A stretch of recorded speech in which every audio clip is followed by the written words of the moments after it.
Jauh sebelum saya kenal dengan guru-guru mulia ini, saya termasuk orang yang dikala itu akidahnya goyang, asabiku semua. Walaupun ya saya sempat juga mondok, ya tetap saja masih mencari pemahaman yang benar. Padahal manhaj keluarga saya sendiri adalah Ahlus Sunnah wal Jamaah. Masih saja saya ragu dengan pemahaman tersebut.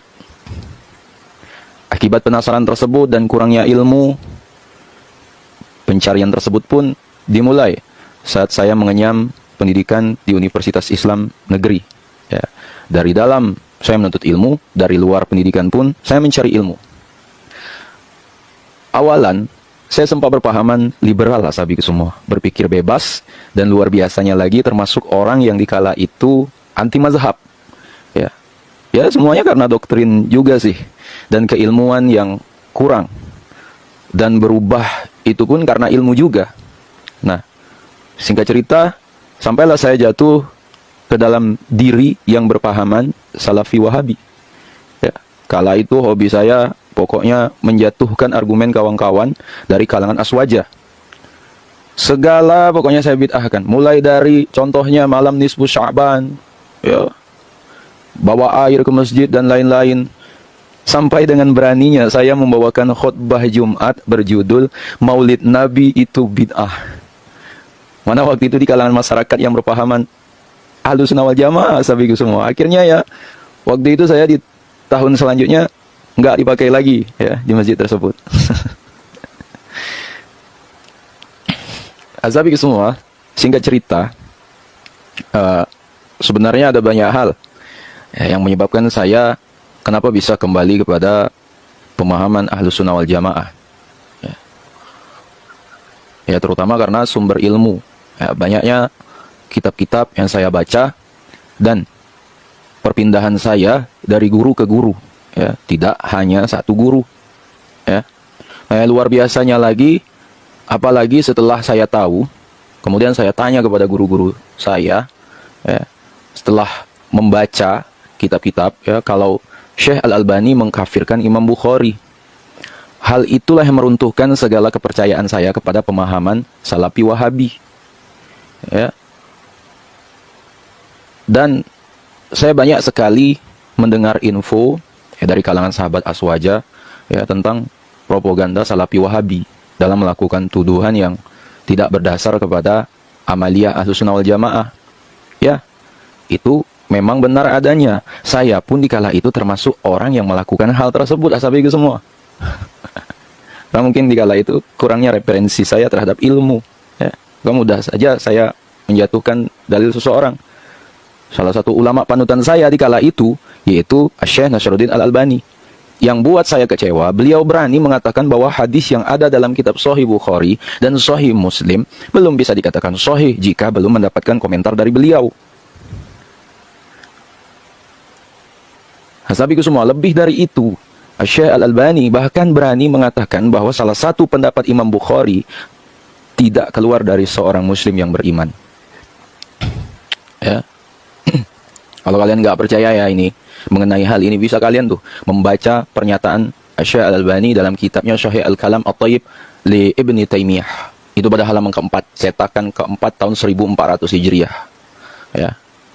Kata beliau dalam kitab tersebut, aku nasihatkan kepada setiap orang yang membaca kitab ini, Syarh Al-Kalam At-Thayyib atau kitab yang lainnya, untuk tidak cepat-cepat mengamalkan hadis-hadis yang ada di dalam kitab-kitab tersebut, kecuali setelah benar-benar menelitinya. Selanjutnya kata beliau, aku telah memudahkan jalan tersebut kepada kalian dengan komentar-komentar yang aku berikan. Jika hal itu, komentar dariku ada, barulah ia mengamalkan hadis itu dan menggigit gerahamnya. Jika tidak ada keterangan dariku, kata Syekh Albani, maka tinggalkanlah hadis-hadis itu. Ashabiku semua, lihatlah ya bagaimana Al-Imam Syekh Albani memposisikan dirinya sebagai ahli hadis mumpuni, melebihi ulama hadis terdahulu. Beliau melarang kita untuk mengamalkan hadis sahih dari para imam. Ya, semisal Imam Bukhari, Imam Muslim, Imam Tirmidzi dan lain-lain. Ya, kecuali setelah dikomentari oleh Syekh Al-Albani ya, bahwa hadis-hadis itu adalah hadis-hadis sahih. Azabiku semua, jika tidak dikatakan sahih oleh Imam Asy-Albani, maka tinggalkanlah hadis-hadis tersebut. Ya, maka tinggalkanlah hadis-hadis tersebut. Masya Allah, hebat sekali keilmuannya, sehingga melebihi para imam hadis terdahulu yang hidup lebih dekat kepada masa Rasulullah. Jauh berabad-abad dari masa hidup beliau yang di abad ke-20 Masehi. Ya. Ashabiku semua, untuk lebih memastikan kehebatan diri beliau, beliau mengatakan, jika seseorang mendapati hadis-hadis sahih di dalam kitab Sahih Bukhari maupun Sahih Muslim, maka maka orang tersebut jangan mengatakan rujuklah hadis tersebut dalam kitab Sahih Bukhari nomor segini dan kitab Sahih Muslim nomor segitu. Tetapi katakanlah, lihatlah hadis di dalam kitab Sahih Al-Kalam At-Tayyib atau kitab lain yang telah ditahqiq oleh Syekh Al-Albani. Ya. Bukan hanya itu, beliau juga mendidik murid-muridnya untuk selalu taklid ya, kepada diri dan menghindari ulama lain. Termasuklah saya sendiri di kala itu. Yang jadi pertanyaan saya, bukankah Salafi Wahabi mengharamkan taklid kepada para imam mazhab? Tapi kenapa makin kesini menyuruh pengikutnya untuk taklid kepada ulama mereka? Ashabiku semua, dalam kitabnya yang berjudul Fatawa Al-Albani, beliau begitu jelas mengkafirkan Imam Bukhari. Dalam fatwanya itu disebutkan, ada seorang yang bertanya tentang hakikat Imam Bukhari, yang telah mentakwilkan firman kullu syai'in halikun illa wajhahu. Ya, segala sesuatu binasa kecuali wajahnya. Ya, dengan kullu syai'in halikun illa mulkuhu. Segala sesuatu binasa kecuali kerajaannya. Dikatakan juga, ya, Imam Bukhari pernah mengatakannya, segala sesuatu binasa kecuali apa yang dikehendaki Allah, dan bukan kecuali wajah Allah. Dalam riwayat tertulis Imam Bukhari mentakwilnya dengan kata kullu syai'in halikun illa huwa. Segala sesuatu binasa kecuali dia. Kemudian orang itu bertanya, bagaimana jawaban Anda, ya Syekh? Syekh Albani mengatakan, ya akhi, wahai saudaraku, takwilan ini tidak dituturkan oleh seorang muslim yang beriman. Ya, tentang takwilan Imam Bukhari ini, ya, sudah menjadi maklum adanya bagi kalangan Ahlussunnah wal Jamaah.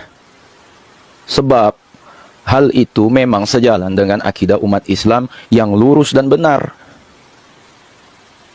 Ashabiku semua, hal itu sekaligus juga membuktikan bahwa Imam Bukhari juga mentakwil ayat-ayat mutasyabihat semacam itu, sama dengan para pendahulunya, yaitu para salafus saleh. Ya.